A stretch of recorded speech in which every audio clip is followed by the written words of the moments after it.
Happy release day!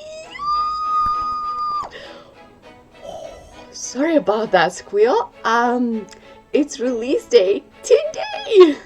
And while the other video was filmed yesterday, and I was trying to fix it all day long because of the audio, I decided to do another one today and answer some questions that readers sent me. So yay! And by the way, the audio thing is solved because look. I feel like some kind of news anchor or something. My book is out! Okay, here's the book again. I feel like I've been showing this to you non-stop for the past I don't know how long on social media, on here. But I mean, like, look at it. It's so pretty, right? If I may say so myself, since I made the cover. I'm so humble. Anyway, so if you didn't know, my book is about a bad boy who doesn't touch and a sweet single dad who doesn't date much. That's it.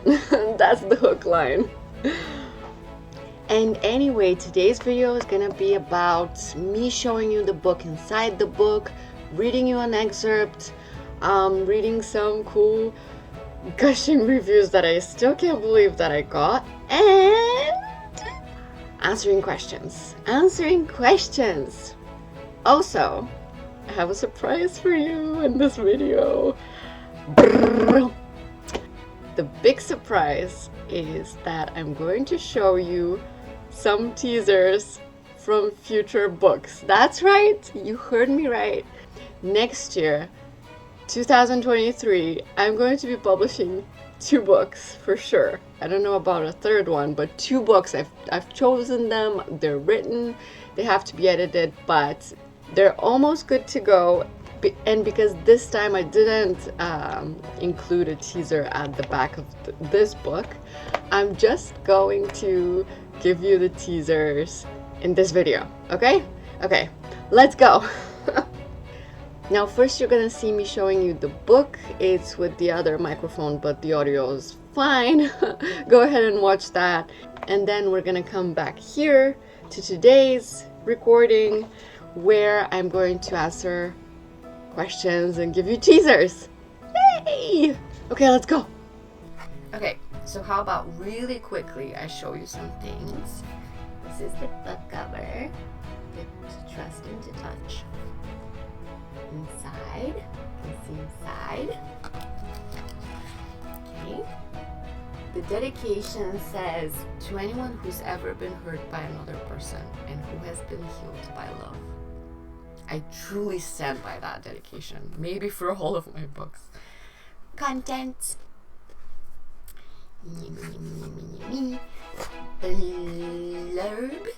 Blurb.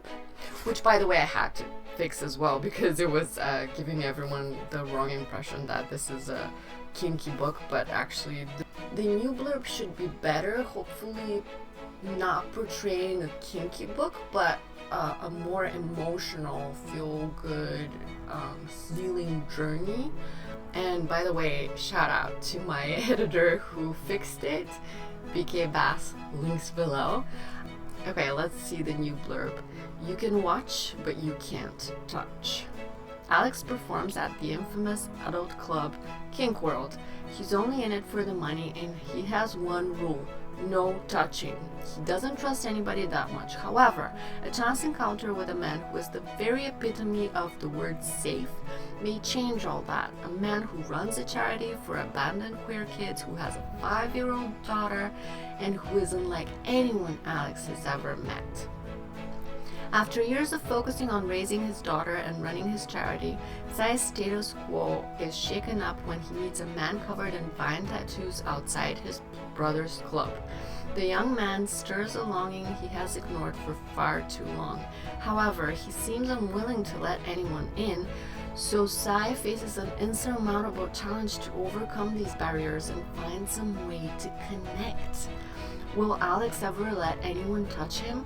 Will Sai find someone to fill the emptiness? Will the men find a way to heal each other? No! Oh, and note that there are triggers, SA, PTSD, unaliving, mature language content, and violence. I mean, it sounds like a dark romance, but actually it will surprise you with how sweet most of it is. So anyway, moving on. This is inside the book. This is Alex. Look at him, so pretty. Illustration, like I said, by Ruart, links below. Chapter 1. Chapter 1. Okay. Let me just read a few sentences. And by the way, I'm so bad at reading out loud. I'm so sorry about that. Chapter 1. Alex. It's Wednesday, my night at King World, and I'm running late. I have to speed my bike through a couple of intersections, but I come out unscathed. I could die about a dozen ways riding like this. I know it won't be that easy though. When I go, it won't be soon and it won't be easy. It's someone else who's lucky. I've never been lucky in my fucking life. I almost crash into the building's entrance, regain my balance, and tie the bike to a nearby rack. Quick as lightning, I sprint to the entrance and knock 3 times. A small window opens. Bass, roll my eyes. It's me, Frank, open up. The window closes and the big gate opens, revealing a smirking individual. Oh, you're still with us, are you, Shade? Shade is my pseudonym at King World, my stage name, if you will. As long as there are greedy, horny fuckers in the world, I'll always be employed, my friends. This is the beginning of the feel-good romance. I swear I'm always like this. I'm always mixing light with dark, kinky with feel-good, sweet with snarky. I'm always like this. So always expect a healthy balance with my books. Moving on.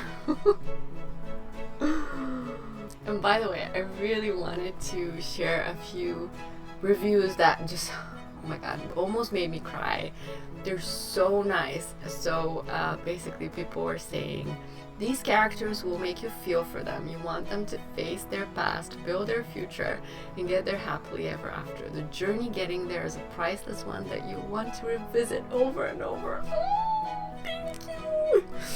Okay, another one. In this book, the author has perfectly described the ugly side of the world and the humanity that is still alive. If there are bad people, then there are good people, like Cyril and Alex too. Oh, thank you, thank you. Next one. It was an enjoyable read that got me feeling all types of emotions from the 2 perfectly imperfect main characters and even the lovely side characters. Okay. This book was all about learning to love and to trust. It was about letting someone in and believing that you are worth being treasured by someone else. Absolutely gorgeous story. Oh my god, thank you. Okay. A solid plot with plenty of twists to hold the reader's attention, but to me it's the characters that truly shine. Genuine and authentic with layers of rich complexity. A truly enjoyable read. Oh, thank you. Oh my god, thank you. Oh, I love for those reviews. Okay, I read this book during a difficult time in my life, and it made me smile and laugh so much. I cried during the sad parts and squealed during the happy ones. Overall, I loved every single part. Oh my god. So yeah, those are just a few of the reviews of the feedback that just made me tear up and smile like a maniac. For some reason, I'm always so surprised when people like my stories. I'm like, really? You like my characters? You like my writing? You like my... What? I always expect so much criticism, and I do get some, but overall there's mostly like gushing reviews, and I'm like, and also from perfect strangers, and I'm like, wow, thank you.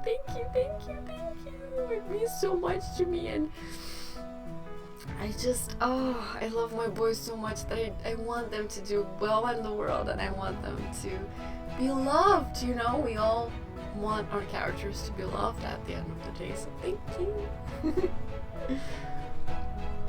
Hi again. So last time when I was launching Kai's Healing Smiles, I answered some questions mostly given to me by ARC readers, and this time I was like, I'm gonna skip it.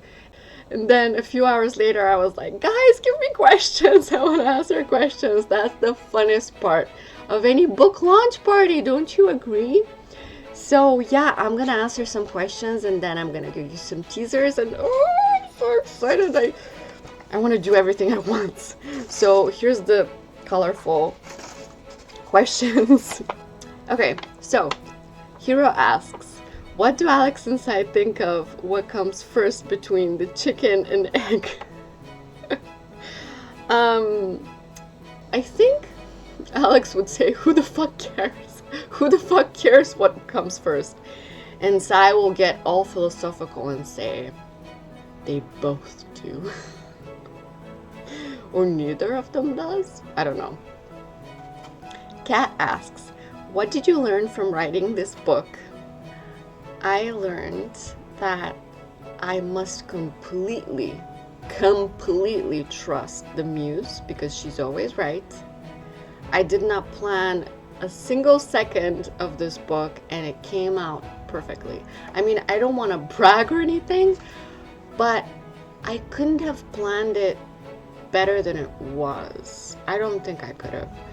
And all the little surprises along the way were such a joy. Like one of the characters, Nestor, I loved him.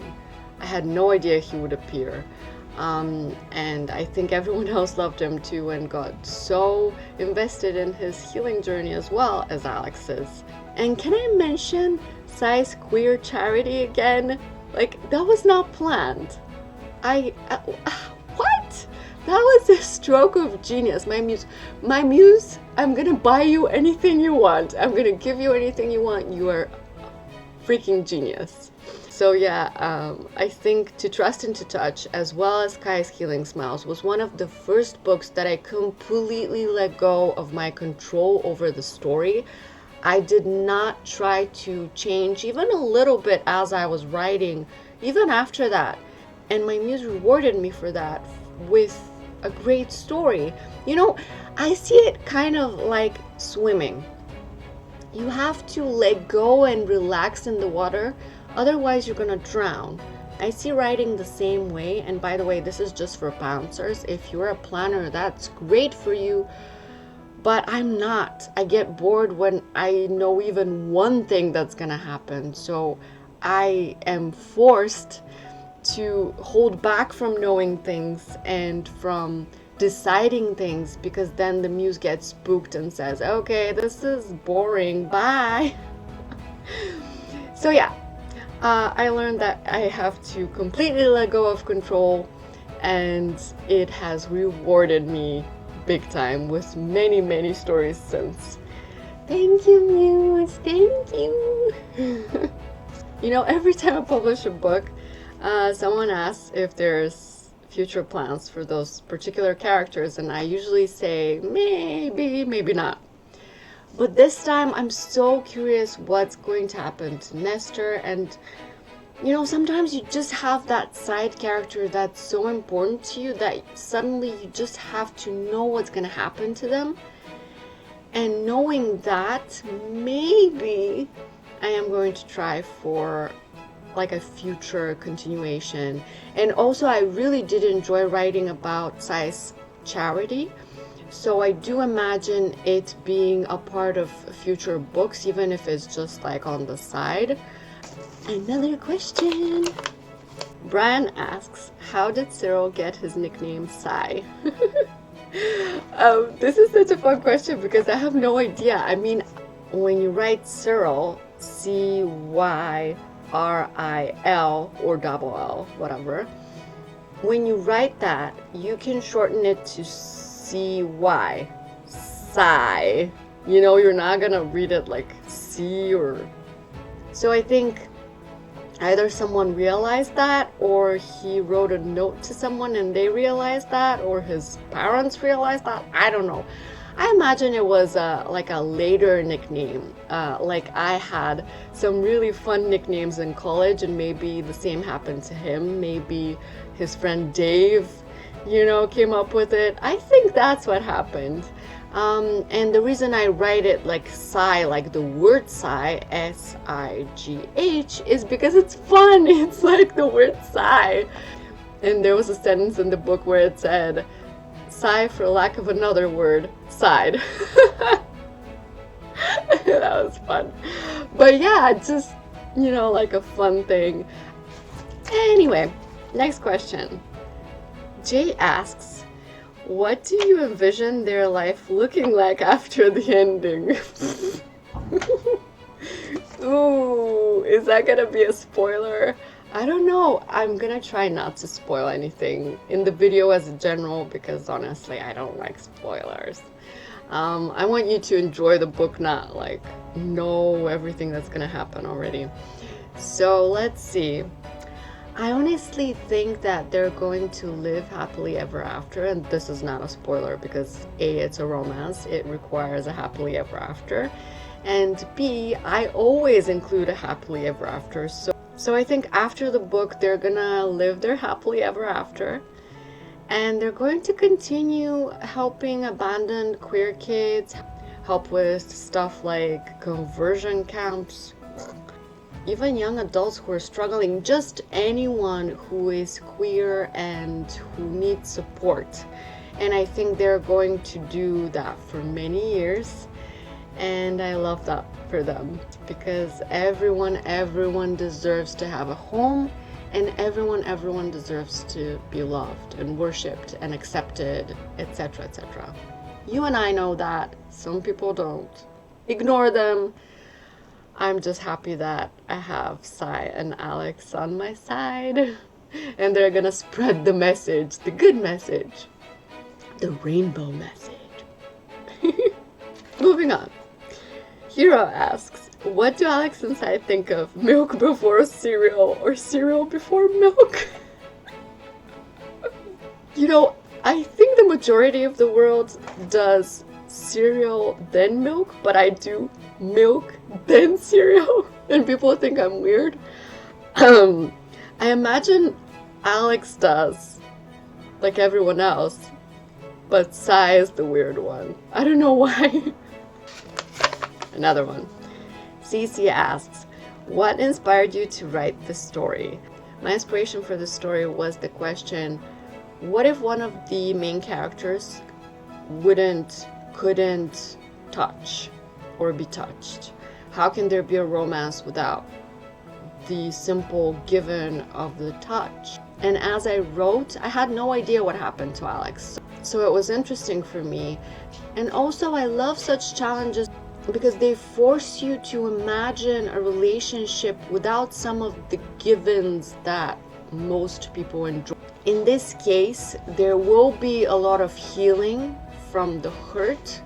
So I'm not saying that there won't be any touching. I'm saying that it begins with one of the characters, Alex, not being able to touch or be touched. And I really loved writing his healing journey because it was heartbreaking and so life reaffirming. It was just, oh, I'm gonna cry if I think about it for another minute. So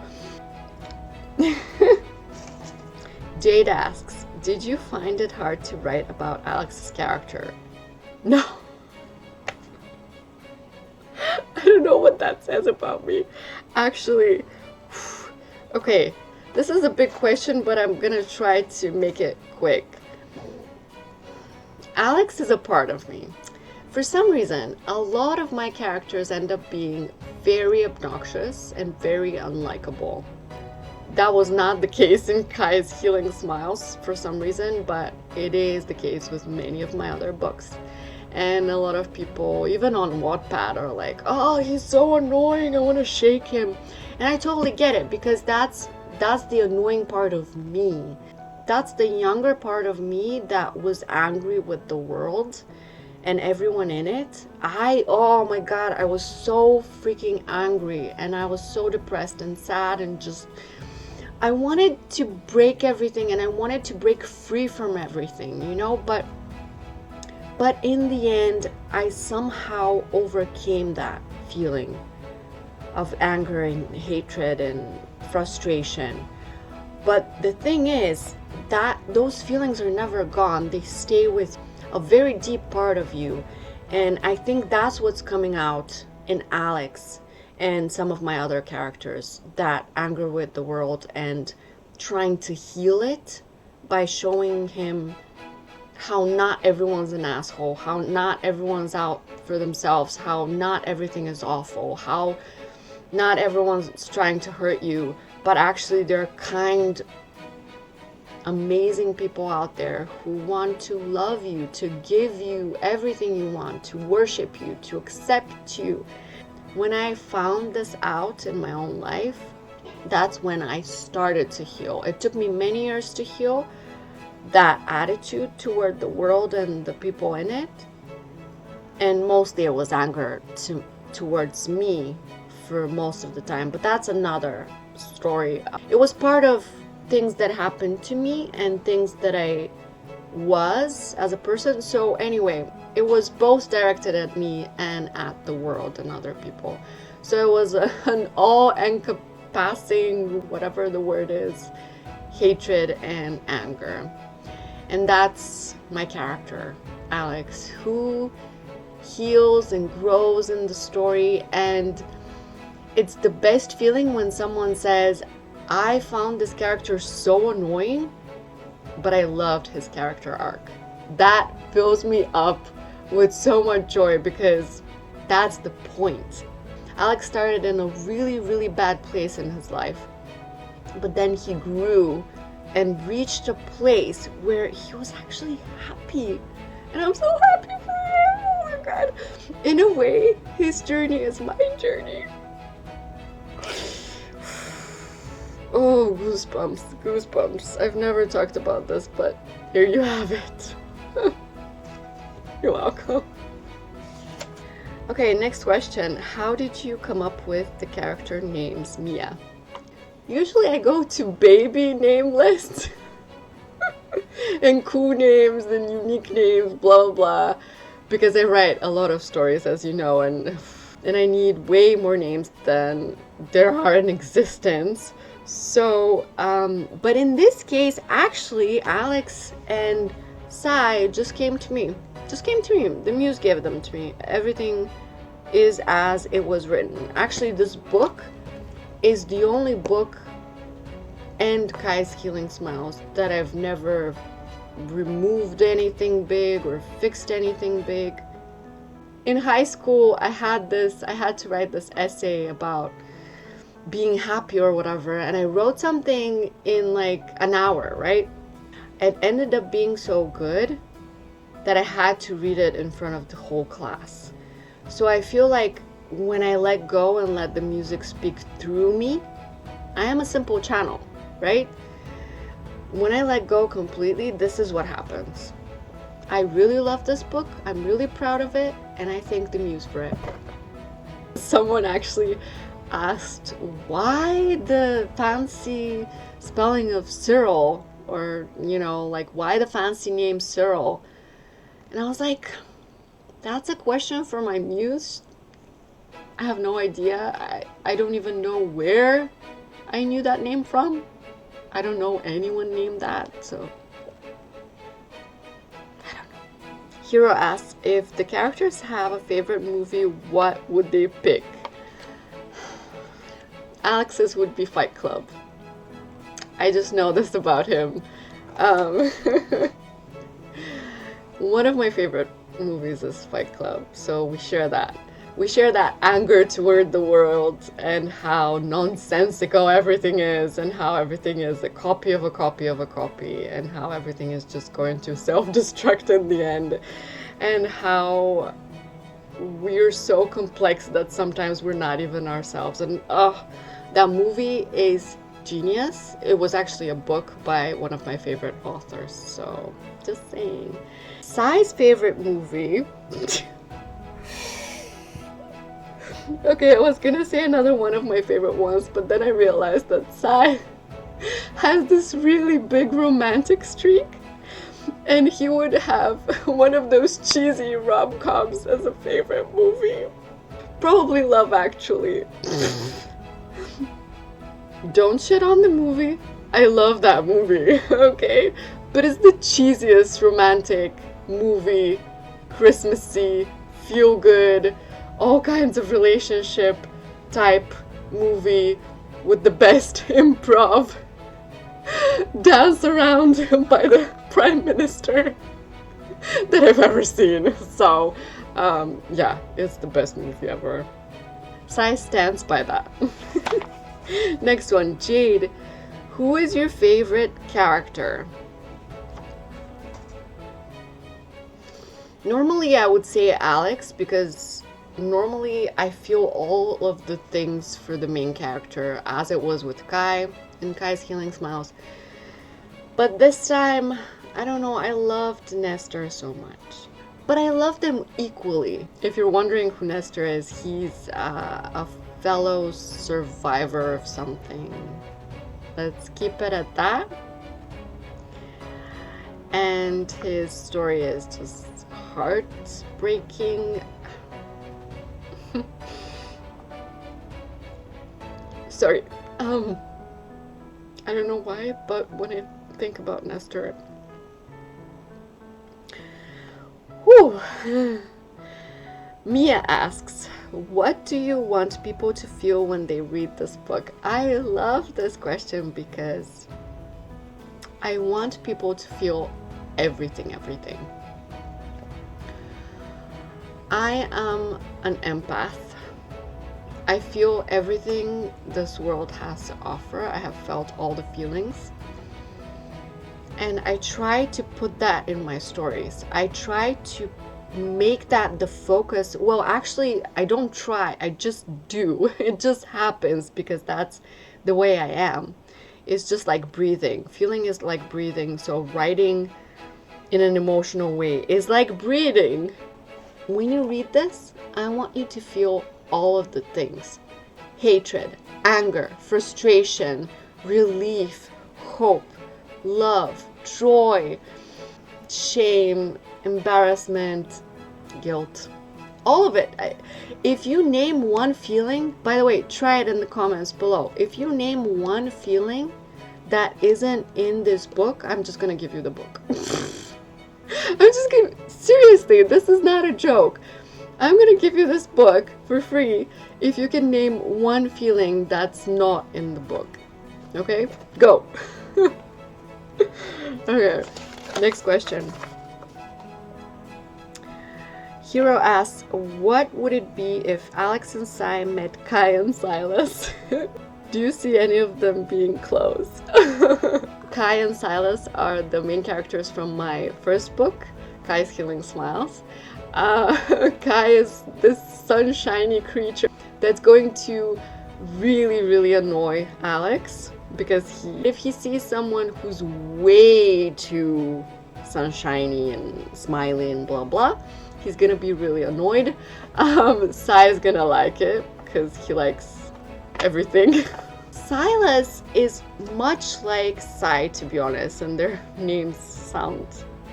So I would imagine they would hate each other because similar people do not like each other for some reason. I mean, I don't mean same interests or same, you know, some things you like in a person when you're the same as them. But if you're like your temperament is the same as someone else, or like something that you don't like about yourself, you see in someone else, it's really frustrating. I've had that happen to me a few times in my life, and I really did not like those mirror people coming to me in my face and showing me what I'm like. I mean, don't get me wrong, I love myself now, but some things still annoy me, and that's normal. That's normal to be annoyed by yourself. Embrace it, it's fine. So short answer, no, they would not be close, but they might be acquaintances. Yeah. Kat asks, is there anything specific you want readers to get out of this book if you had the choice? please, dear reader, take this from my story. Even if you're in the darkest place possible, there will be light.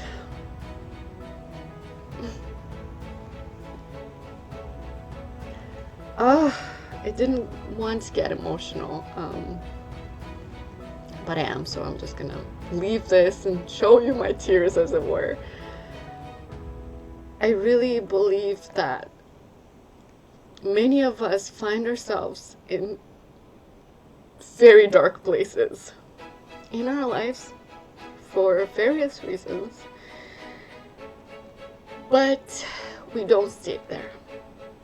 We often, with the help of other people, we find the light, we find hope if we're open to it. And even if we're not, sometimes it just knocks us over the head. If we just hang on long enough to reach that moment. Because I'm gonna be honest with you, and this might be triggering for some people, so I'm just gonna put a timestamp for whoever is triggered by unaliving. If you're triggered by unaliving, just skip to the timestamp on here. It's just gonna be a quick note. I have had moments in my life, at least 2 that I can think of, where I believe I was very close to the idea of unaliving. But I was just so stubborn. I was like, no, it has to get better, you know? So I was like, no, you know what? I'm just gonna hang in there out of sheer stubbornness and hope that it's just gonna get better, you know? I couldn't even fight to get better. I just waited for it to get better, and it did. Of course, eventually I did fight to make it better. I did do a lot of active things to make my life better, but it was only once I could breathe, you know? Because sometimes you can't breathe. If you can't breathe, how are you supposed to be proactive? That's not how it works, at least not in my case, especially with depression and stuff like that. It's just not realistic. So if someone's around you being depressed or really down and you say, cheer up, mate, or, you know, just smile, or, you know, think positive, it doesn't work that way, okay? You just have to help that person breathe first. Just listen to them and show them that someone cares and that you're there for whenever they need you. And be quiet and just listen. And if you're in that dark place, please, please, please know that eventually it does get better, but you really have to push through this horrible feeling of despair, hopelessness, emptiness.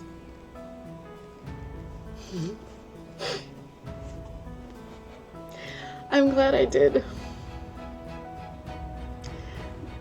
Because today I'm so happy. But I wouldn't have been here today being happy if I didn't push through. So please be stubborn and push through. You deserve to be happy. You deserve to be in this world. You deserve all the love anyone can give you.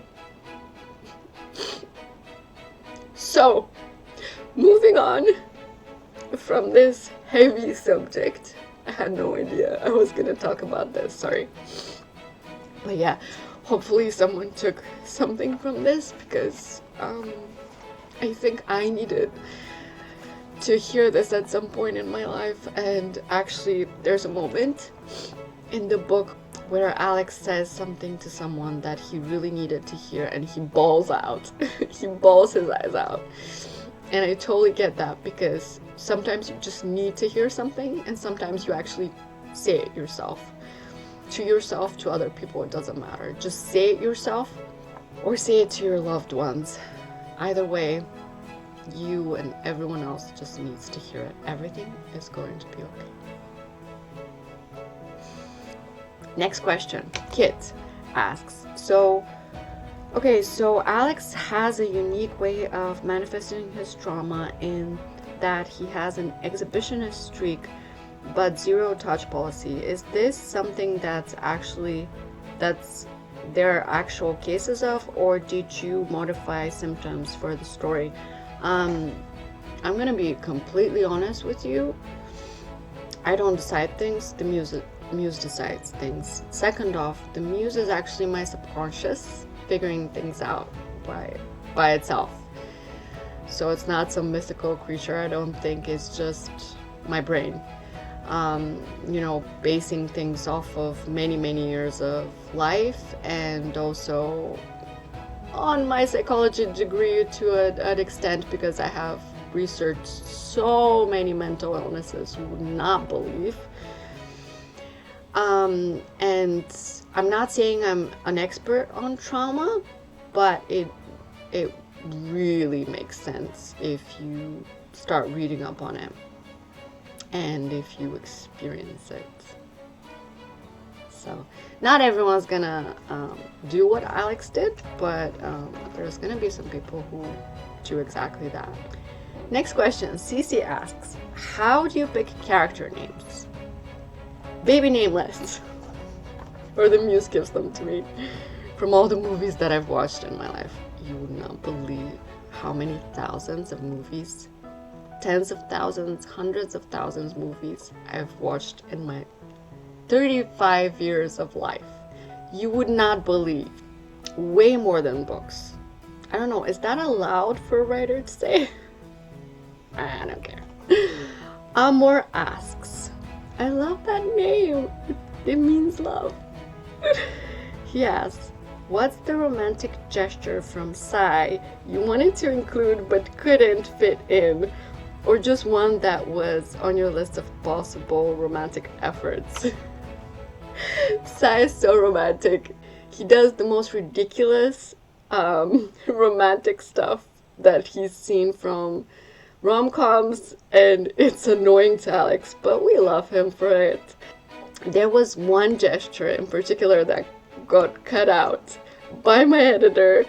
I think it was because it was too much, and by the way, I was going to cut it out anyway because it was next to another gesture from Love Actually. So it was like too many rom-com mix-ups. So it was that moment where in one of the movies there was like a character with the boombox standing outside of something, in this case Alex's apartment.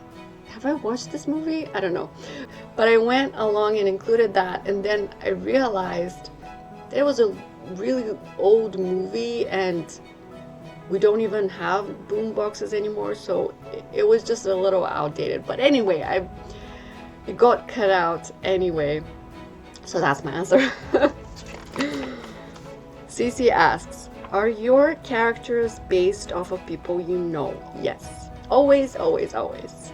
Sorry, I'm not one of those people who comes up with, I don't know, original characters. Is that even possible? I mean, everything is based on my life experience, on my personality, blah, blah, blah. So obviously, like I said, Alex is based off of me, a younger me. Which, by the way, most people would not even guess, because if you know me, how can I be this person? Trust me, I can be. I was. And now I'm just so happy that I'm not. And the thing about personality, by the way, is that part of our personality is how we're born, how we're deep inside. And another part is our circumstances. I mean, if everything in your life makes you angry, how are you going to be a happy-go-lucky person? You know what I'm saying? Like, personality is just a mixture of those. And I think I've always been a happy-go-lucky person who just had horrible, horrible luck growing up. Ever since kindergarten to end of high school. And then after that, there was residual, a lot of stuff happening. And then mental health issues. I mean, my whole life has been a mess, but I'm really happy to have survived it and to have come on the other side. I'm not saying that nothing bad is ever gonna happen to me ever. Of course it is. I'm just saying that I'm a little bit more settled in myself now. And it's normal. I mean, growing up, you're just this kind of a mess. And then in your 20s, you start to discover yourself. And then in your 30s, I think you're more settled in who you are. And then in your 40s, even more. So yeah, sorry about the tangent. I feel like I go on tangents all the time. Sorry about that. And here's a fun fact that nobody knows. Are you ready to hear my deep, dark secret? My main characters are often me when I was younger, or me as I am now, but they are younger because they need some kind of guidance, or they need some kind of maturation. Is that a word? You know what I mean?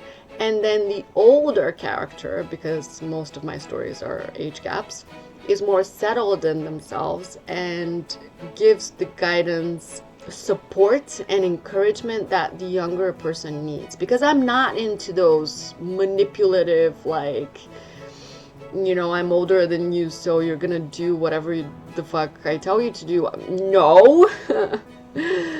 No, I'm more into, I'm older than you, so I know a little bit more than you, so if you need me to help you out, I'm here for you, and I love you, and I support you 100%.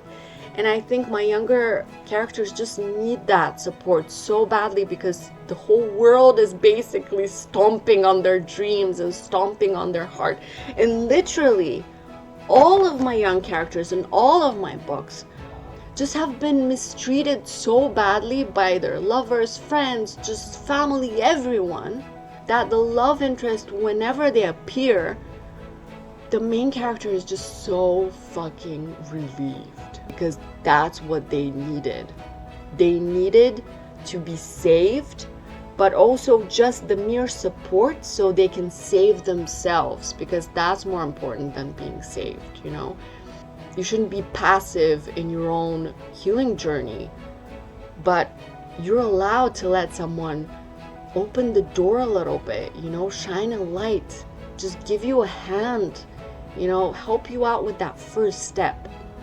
I believe that's really important, and I think it's based on how I was helped in the past by just random people, not even lovers, but just random people who gave me a smile, who gave me a moment of, oh my god, this life is not so bad. Anyway, moving on. I feel like this video is gonna be like hours. Hero asks, why do you keep making the love interest's best friend sound so hot? First Wesley, then Dave. Hero, hi. Hero is maybe my first reader ever. And he's hilarious. We have similar ways of thinking, and he's one of my best friends. I love him so much. I love you. Okay, that was creepy. And he always says like, oh my god, this guy is so hot, I want to bleep. And to answer your question, Hero, it's because I want to meet those people.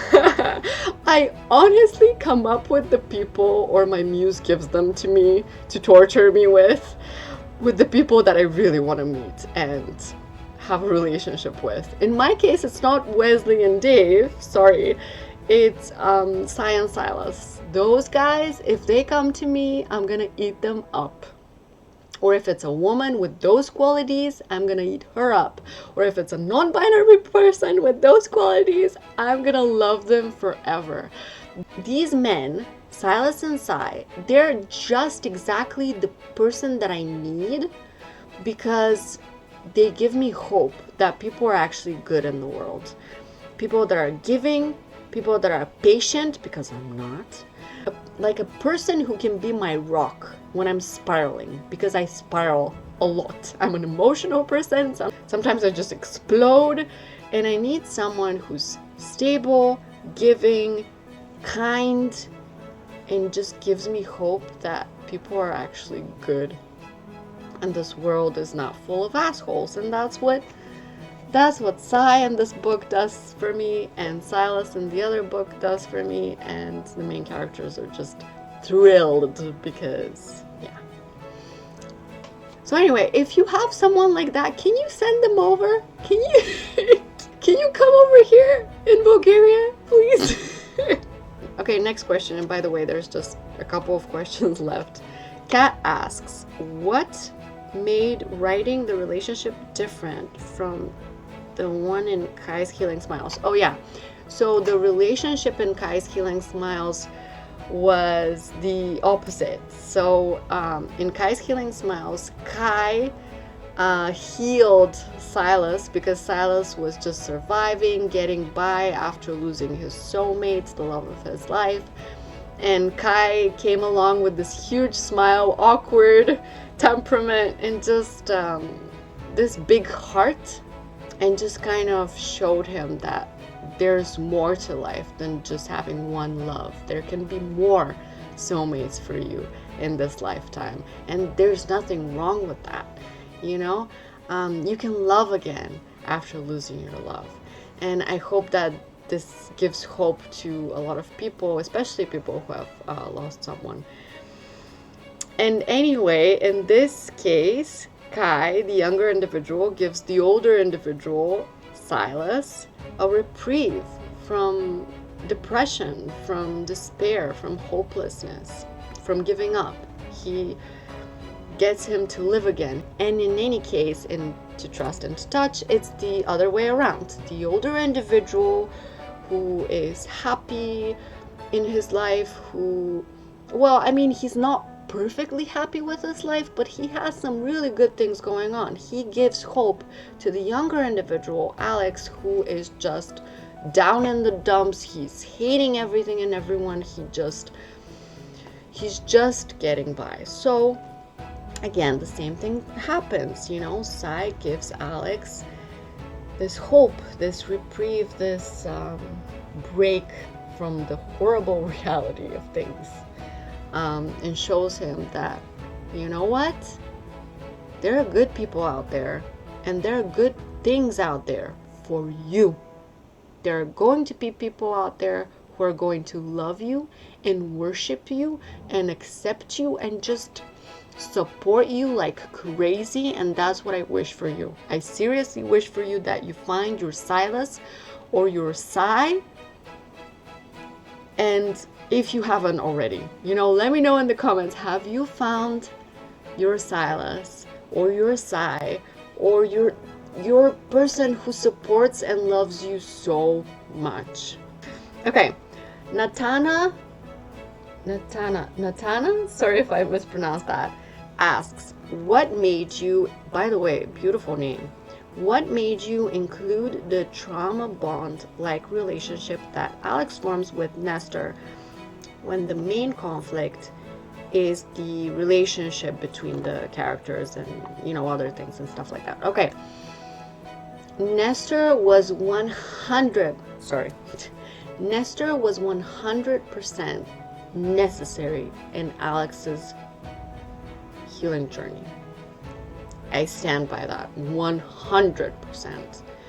He could not just heal just by being with Sai.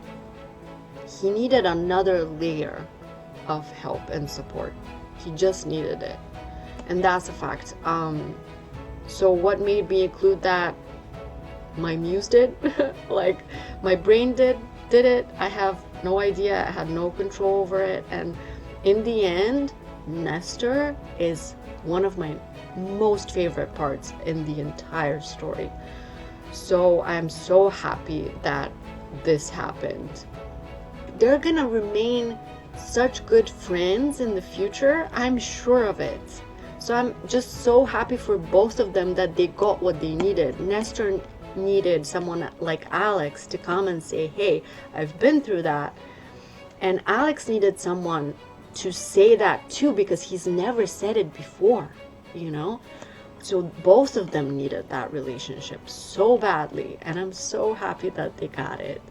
And that Alex got Sai, who's romancing him so hard right now. So hard.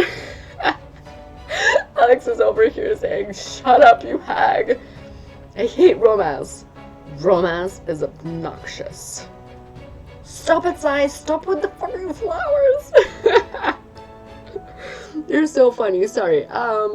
You're gonna see more of that in the other video where I give you reactions, Alex impressions, reactions to book reviews. Anyway, thank you for the great questions, by the way, so far. 2 more questions. How long did it take you to finish the draft completely? That's Mia's question.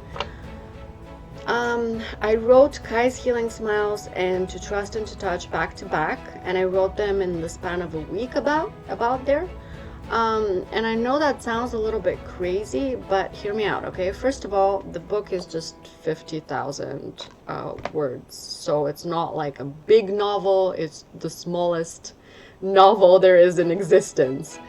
And also, if I don't sit down and write something and finish it when I sit down to write it, I get bored with the story. I know that sounds flaky or whatever. I don't care. I mean, that's just my process. That's my brain. My muse says, oh, if you know what's gonna happen, then I don't want to write it. She says stuff like that, so I have to listen to her and work with her instead of fighting against her, because I fought against my muse and my writing process for years and I never finished anything, so I know what I'm talking about.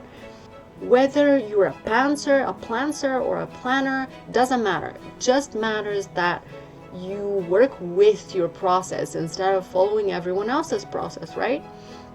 So for me, 100% pantsing, I'm not even kidding here, works best.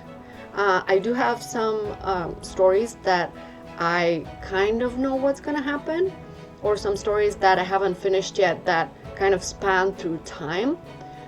But my most favorite stories, like Kai's Healing Smiles and To Trust and to Touch, are the ones that come out of me all at once. And sometimes I don't even change a lot of things. It just flows out of me perfectly. And I know someone's gonna say, perfectly? Please. And I know what you mean. I'm not saying that I'm not gonna edit it or whatever. I'm just saying that the events of the book, I'm happy with those, you know? Other than that, everything else is just sentence structure, or like removing something that's a bit weird, or adding something that's inconsistent, or you know what I mean, like small things, not the big things. So those are my favorite books that come out like this. And the fact that Kai's Healing Smiles and To Trust and to Touch came to me together, I wanted to release them fast and give them to you just as fast. And I'm so happy that I did.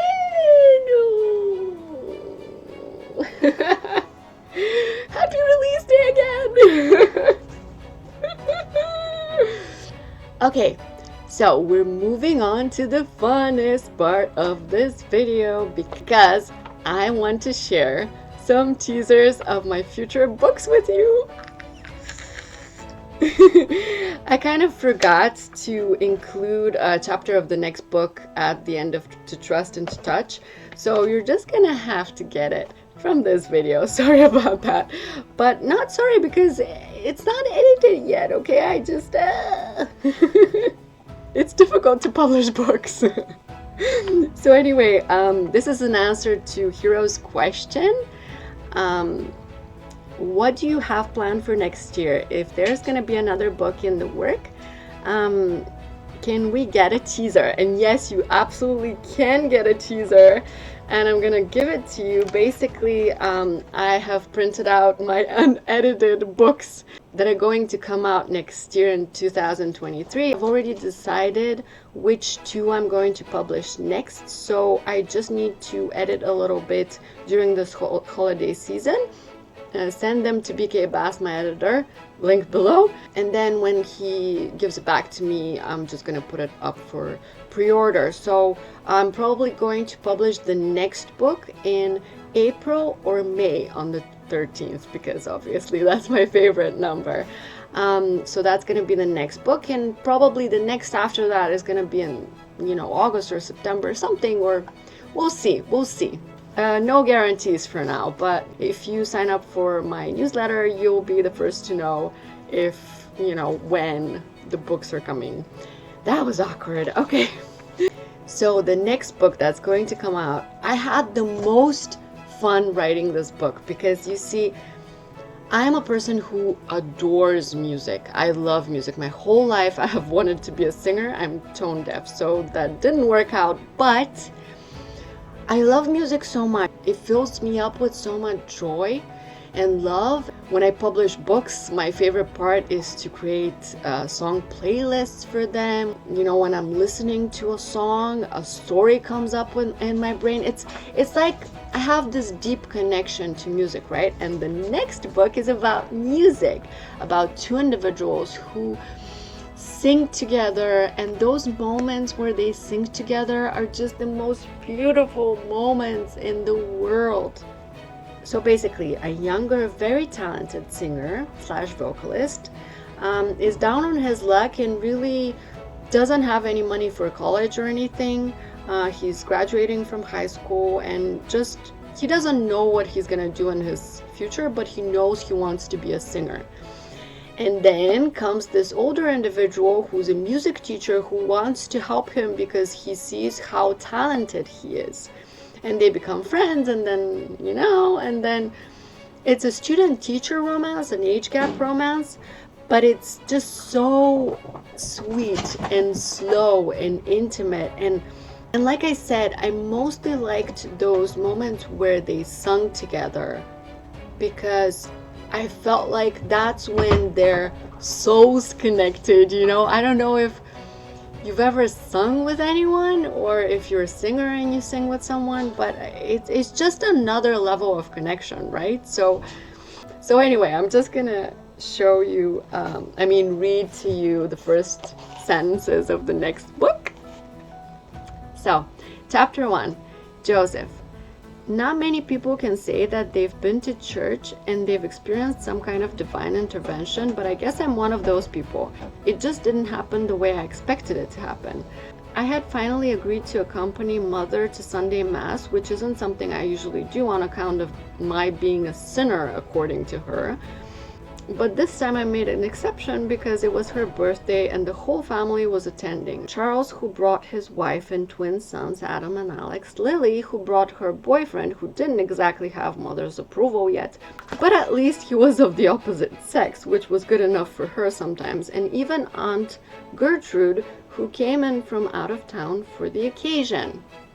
The fact that my own mother didn't approve of something so vital for me made me a little bitter, I won't lie, but it wasn't like she completely disowned me or talked down on me. She simply ignored every one of my attempts to talk to her about one of my partners, nor could I ever bring them to her. I was already 35, which was bad enough. I should have settled down already, according to her. And I went through men like people went through napkins. It wasn't my fault, really. They were just always wanting things I couldn't give them. And this is the older individual, the music teacher, where he starts out in church, where he hears an angel sing. I love this beginning, I love this character, I love this story so much. It gives me so much joy. Can't wait to share this with you. And by the way, it's a bit longer than my usual book. It's not 50,000 words. It's about 60,000, which is not much more, but still, it's more. Okay, so now I think you're gonna be excited about the next one, the one that comes after the next book, and it's about an assassin who finds a homeless boy trying to break into his car, and he ends up teaching him how to be a criminal. And they both lead this kind of Bonnie and Clyde life together, and it's so fun.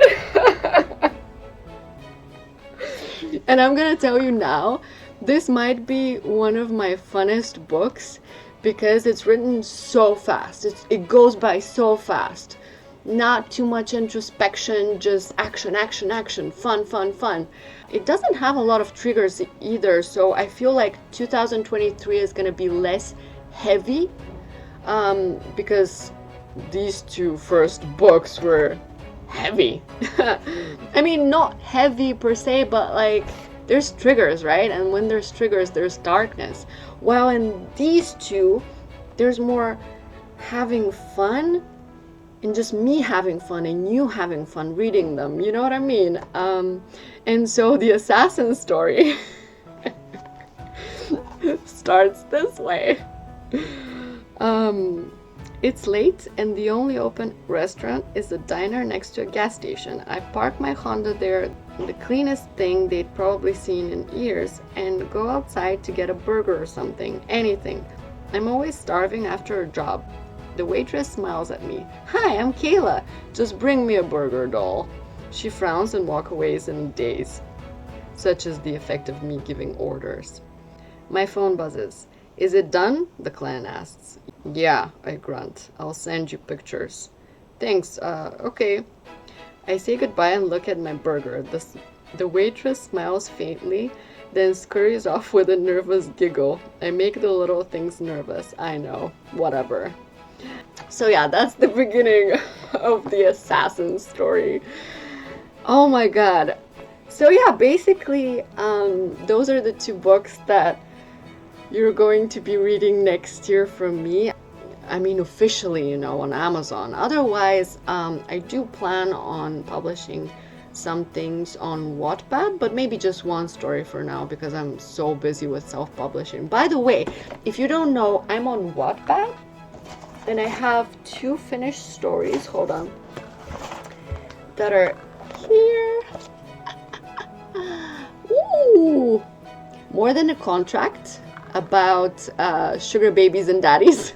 And Say My Name, a college romance. Both are gay romance, obviously, contemporary.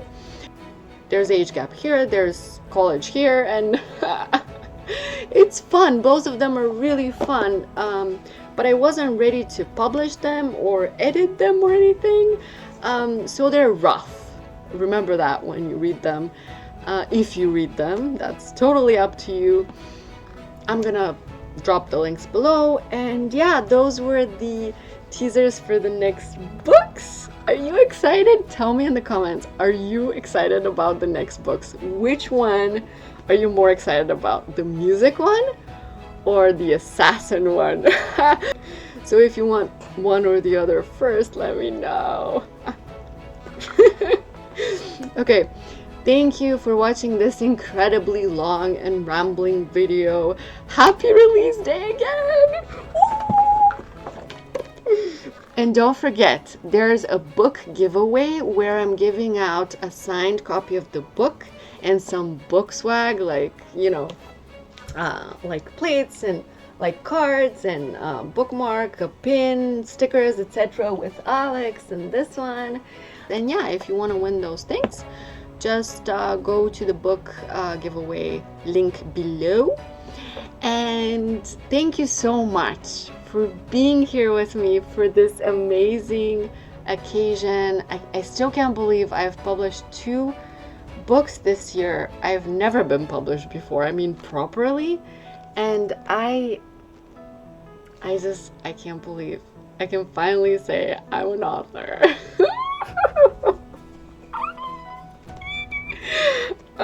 So yeah, thank you so much for your feedback. Thank you for being a friend and sharing my tweets and just, you know, cheering me on and saying congrats on Twitter. I love those, and thank you so much for being there for me. And then thank you to everyone who reads this. You're the reason that I write. And thank you to everyone who gave me questions to answer. I love you the most. And yeah, to trust and to touch.